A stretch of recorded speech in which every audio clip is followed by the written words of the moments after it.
این نماهای 22 مارس سال 2024 جهانی شدند. حمله به کراکوس در مسکو در آن شهروندان تاجیکستان را گناهکار کردند. از بازداشت آنها 7 ماه گذشت. دلیل اساسی مقامات روسیه اقرار 4 زاده تاجیکستان است، اقراری که تحت شکنجه به دست آمده است.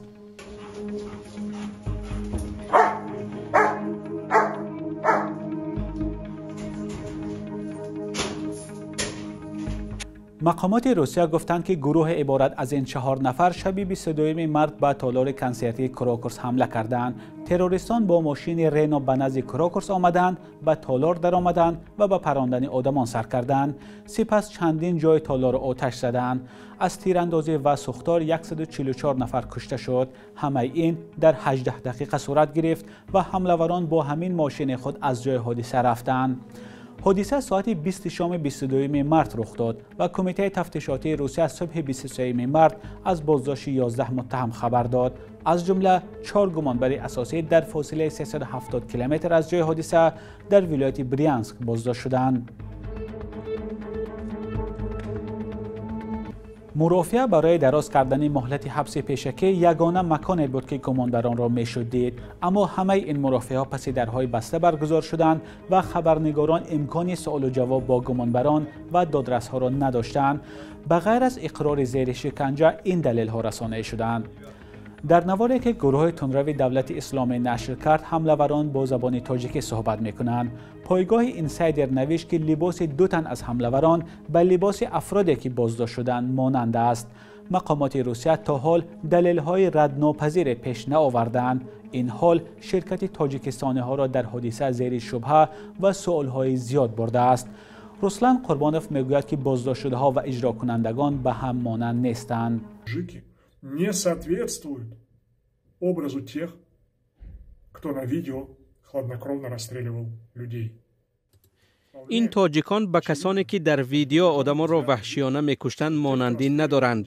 کسانی که آدمان را میپرانند آدمان تنومند هستند که با باوری در دست یراق دارند و آدمان را میپرانند. این گونه یراق تا حال در بازار سیاه نیست.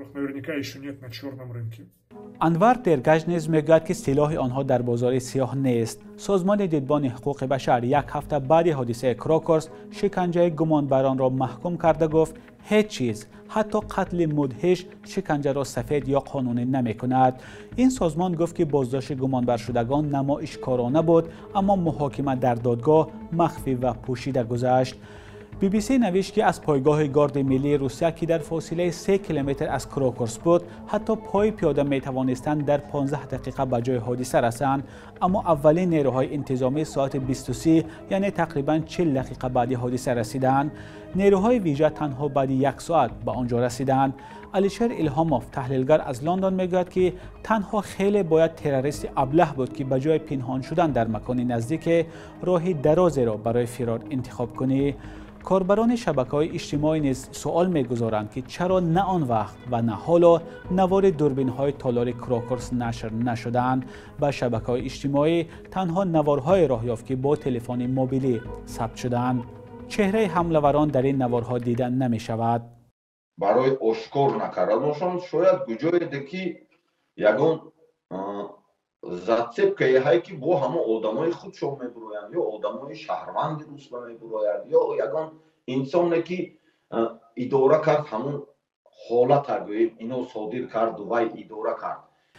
شبهه دیگری که تا حال به پاسخ مانده است نشاندادهای ضد و نقیض محمد صابر فیضوف، دلیرجان میرزویف، سید اکرم رجبالی زاده و شمس‌الدین فریدون است.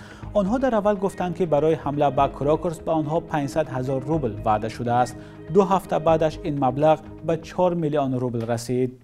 تفتیشات پیشکی در دایره مقررات کدکس مرافعه جنایتی همان دولت دیده برآمده می شود. لیکن در قضیه کراکوسیتی نه تنها کودکس مرافعه جنایتی ویران کرده شده است، بلکه تمام قانون‌های حقوق بشر نسبت نفران گمانبر شده ویران کرده و پایمال کرده شده است.